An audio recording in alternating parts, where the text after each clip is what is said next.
Vamos mergulhar em um dos desastres naturais mais devastadores da história moderna. Mas olha, essa análise aqui vai muito além daquelas imagens chocantes que rodaram o mundo.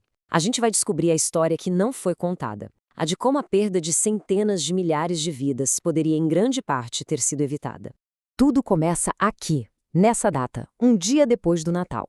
Um domingo que tinha tudo para ser mais um dia normal em vários paraísos turísticos espalhados pelo Oceano Índico. Imagina a cena, nas praias da Tailândia, do Sri Lanka, da Indonésia, a manhã era perfeita. Turistas pegando sol, crianças brincando na beira do mar, pescadores trabalhando.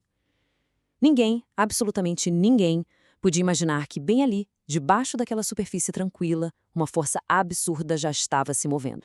Essa é a grande questão.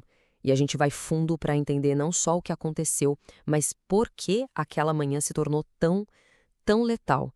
E a resposta passa pela geologia, claro, mas o que é mais chocante, passa muito por falhas humanas. Bom, para entender tudo, a gente tem que começar pela origem, por essa força invisível que nasceu lá nas profundezas do oceano. Eram quase 8 da manhã, no horário local, quando a Terra tremeu, e tremeu com força.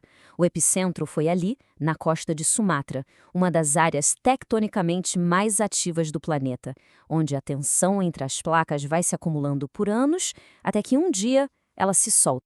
E olha só a escala disso. Não foi um tremorzinho qualquer. Magnitude 9,1. A gente está falando do terceiro terremoto mais potente já registrado na história. A energia liberada ali foi o equivalente a milhares de bombas atômicas. É difícil até de conceber.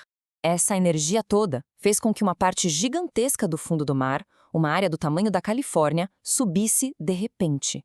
E não subiu pouco, não. Subiu até 15 metros.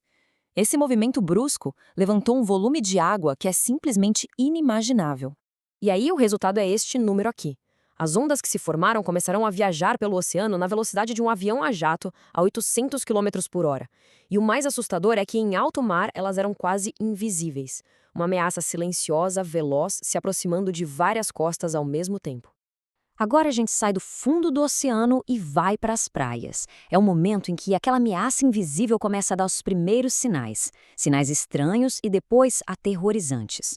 Em muitas praias, a primeira coisa que as pessoas notaram foi isso aqui. O mar começou a recuar. Mas não era uma maré baixa normal. A água recuou dezenas, centenas de metros em questão de minutos, expondo o fundo do mar.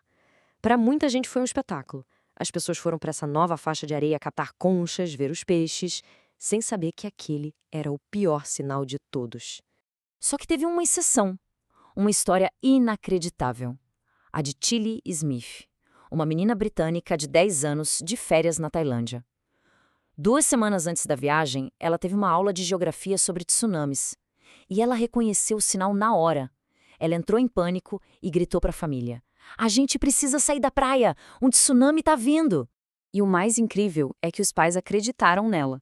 Eles avisaram o pessoal do hotel, que começou a evacuar a praia de Mai Khao. Resultado, cerca de 100 pessoas foram salvas. Tudo porque uma menina, de 10 anos, prestou atenção na aula de geografia. É um exemplo impressionante do poder que o conhecimento tem. Mas a história da Tilly contrasta de um jeito brutal com o que aconteceu em Banda Aceh, a cidade grande mais perto do epicentro. Lá não teve aviso, não teve tempo. Em menos de 20 minutos, uma parede de água de 30 metros de altura, um prédio de 10 andares, engoliu a costa, levando tudo pela frente. E é aqui que a gente chega no coração dessa história. A falha que transformou um desastre natural numa catástrofe humana gigantesca. E essa não foi uma falha da natureza, foi uma falha nossa. Olhem só essa linha do tempo. O terremoto foi detectado na hora, a milhares de quilômetros de distância. Em 15 minutos, os cientistas já sabiam que um tsunami muito perigoso vinha aí. As ondas levaram até 2 horas para chegar em lugares como a Tailândia.